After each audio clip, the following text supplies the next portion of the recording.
പിതാവിൻ്റെയും പുത്രൻ്റെയും പരിശുദ്ധാത്മാവിൻ്റെയും നാമത്തിൽ ആമേൻ. എൻ്റെ പ്രിയപ്പെട്ടവർ, ഇന്ന് മെയ് 12 ചൊവ്വാഴ്ച. അമ്മേ പരിശുദ്ധ അമ്മേ, അമ്മേ പരിശുദ്ധമേ, ദൈവമാതാവേ, കൃപാസനത്തിലൂടെ ഞങ്ങൾക്കും ഞങ്ങളുടെ ദേശത്തിനും അമ്മ മധ്യസ്ഥം തേടി തന്ന എല്ലാ അനുഗ്രഹങ്ങൾക്കും കൃപകൾക്കും ഞങ്ങളിപ്പോൾ ഹൃദയം നിറഞ്ഞ നന്ദി പറയുന്നു. അമ്മേ പരിശുദ്ധമേ, ദൈവമാതാവേ, 2004 ഡിസംബർ 7 ഉച്ചകഴിഞ്ഞ് 2:30 കൃപാസനത്തിൽ സംഭവിച്ച അമ്മയുടെ പ്രത്യക്ഷപ്പെടലിനെ കുറിച്ച് തിരുസഭയ്ക്ക് സമർപ്പിച്ചിരിക്കുന്ന പഠനരേഖകളുടെ മേൽ സഭാത്മകമായ പഠനം ആരംഭിക്കുവാൻ ഞങ്ങൾ പ്രാർത്ഥിക്കുന്നു. അമ്മേ പരിശുദ്ധമേ, ഭൂസ്വർലോകങ്ങളുടെ രാജ്ഞിയായ അങ്ങേയ്ക്ക് ഭൗമസംരക്ഷണത്തിനായി പ്രപഞ്ചപ്രകൃതിയെ തന്നെ തിരുസഭ പ്രതിഷ്ഠിക്കുവാൻ ഈ പ്രത്യക്ഷീകരണം വഴി ഇടയാക്കണമേ. പരിശുദ്ധമേ, ജപമാല മാതാവേ, സകല കൃപാസനം പ്രാർത്ഥനയോടും ചേർത്ത് ഞങ്ങളിപ്പോൾ പ്രാർത്ഥിക്കുന്ന ഈ കുടുംബത്തിന്റെ പ്രത്യേക നിയോഗം പറ മക്കളെ.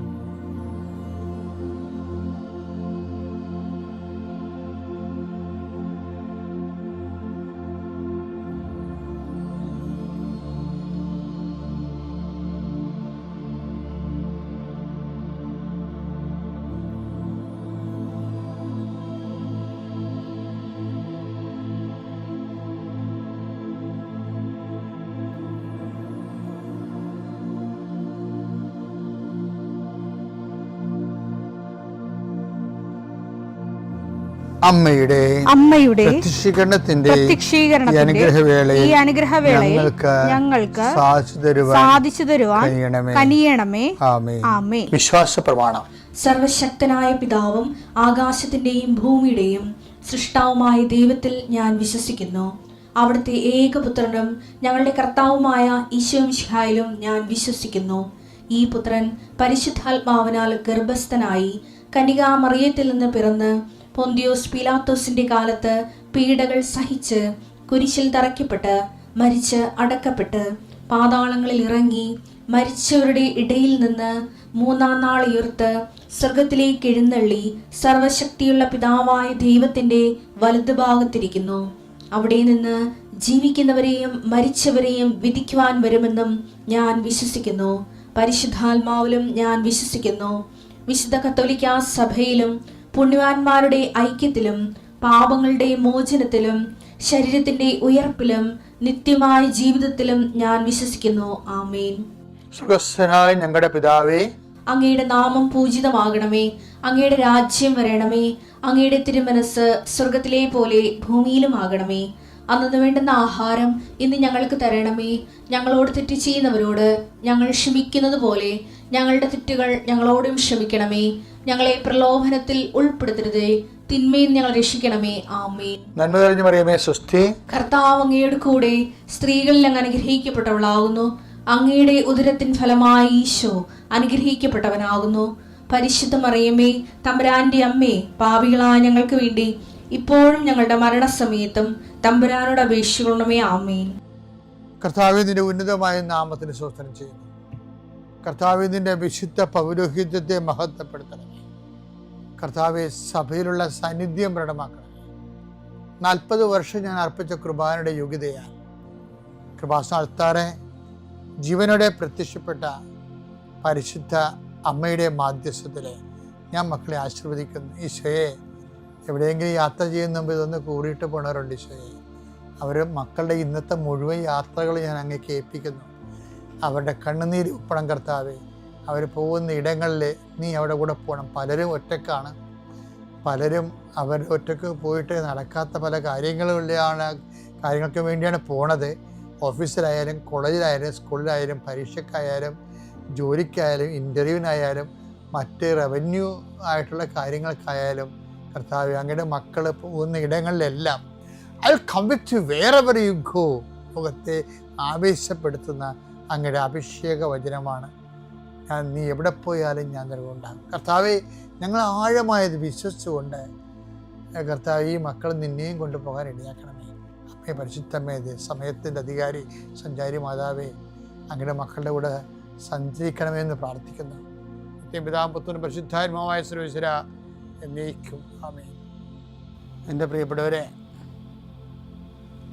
നമ്മൾ ഈ ദിവസങ്ങളിൽ ചിന്തിച്ചിരിക്കുന്ന ഒരു വിഷയം ചെയ്യുന്ന ഉടമ്പടിയും ചിന്തിക്കുന്ന ഉടമ്പടിയും. ചിലപ്പോൾ ഇത് രണ്ടും രണ്ടായിട്ട് മാറും. ഈ ചിന്തിക്കുന്ന ഉടമ്പടി തന്നെയാണ് ചെയ്യണതെന്ന് ഉറപ്പുവരുത്തിയ ഉടമ്പടിയുടെ സമ്പൂർണ്ണ ഫലം ഉണ്ടാകും. അപ്പോൾ നിങ്ങൾ ചോദിക്കും, എന്താണ് ചെയ്യുന്ന ഉടമ്പടി, എന്താണ് ചിന്തിക്കുന്ന ഉടമ്പടി? കഴിഞ്ഞ ദിവസങ്ങളിലുള്ള സാക്ഷ്യങ്ങളിൽ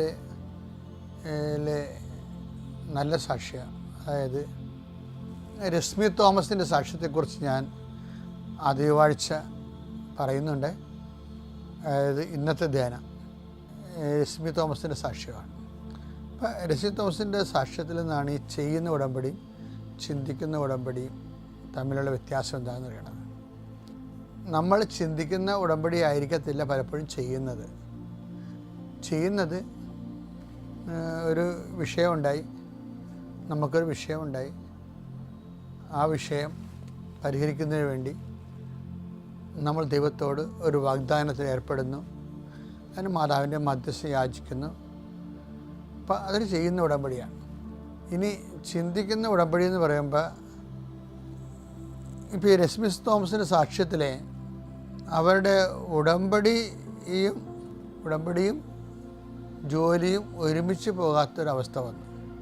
അപ്പോൾ അവരുടെ ഉള്ളിലൊരു ചിന്ത ഉണ്ടായി, ഞാൻ ഉടമ്പടി തുടരണോ അതോ ഉടമ്പടിയിൽ നിന്ന് ജോലിയെ തുടരണോ? അപ്പോൾ സ്വാഭാവികമായിട്ട് എല്ലാ ആൾക്കാരും ഉടമ്പടി ഉപേക്ഷിച്ച് ജോലി തുടരാൻ ആയിരിക്കും. നമ്മൾ ജോലിക്ക് വേണ്ടിയല്ലേ ഉടമ്പടി എടുത്തത് എന്നുള്ള ഉദ്ദേശത്തിൽ അങ്ങനെ ചിന്തിക്കും. പക്ഷേ രശ്മി ചിന്തിക്കേണ്ട വ്യത്യാസമാണ്.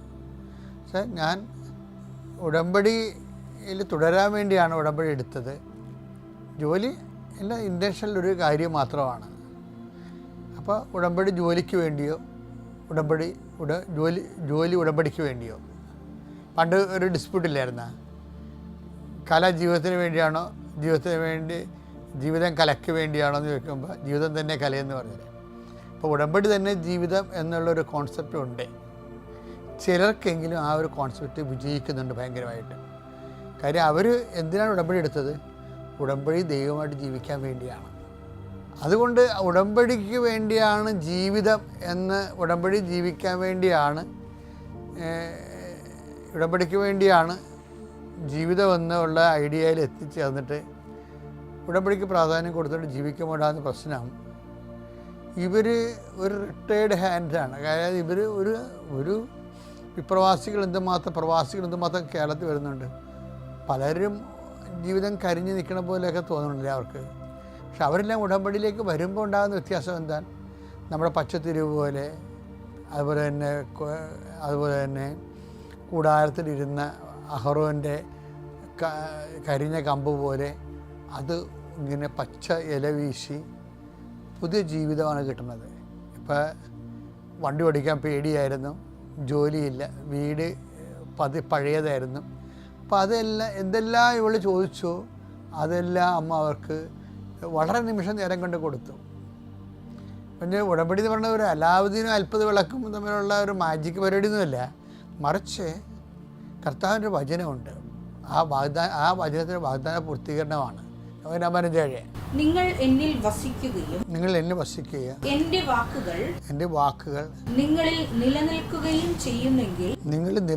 ചെയ്യുന്നുണ്ടെങ്കിൽ ഇഷ്ടമുള്ളത് ചോദിച്ചുകൊള്ളുക, നിങ്ങൾക്ക് ലഭിക്കും. അപ്പോൾ കർത്താവ് തന്നെ പറഞ്ഞിരിക്കുന്നതാണ് ഇഷ്ടമുള്ള ചോദിക്കാൻ. അപ്പോൾ ചോദ്യത്തിൽ പിശുക്കൊന്നും വേണ്ട. പക്ഷേ ഉടമ്പടിയിലും പിശുക്ക് വരത്തില്ല. ഉടമ്പടിക്ക് വേണ്ടിയാണ് ജീവിതം എന്ന രീതിയിൽ ഉടമ്പടിയും ജീവിതവുമാണ്, എൻ്റെ ജീവിതം ഉടമ്പടിയാണെന്നുള്ള ഒരു പ്രയോറിറ്റി കിട്ടിയാൽ ബാക്കിയുള്ളതെല്ലാം ഈസിയാണ്. വളരെ ആലോചിച്ച് ഉടമ്പടിയിൽ ഇൻവെസ്റ്റ് ചെയ്യാൻ നോക്കുക. പിതാവിൻ്റെയും പുത്രൻ്റെയും പരിശുദ്ധാത്മാവിൻ്റെയും നാമത്തിൽ.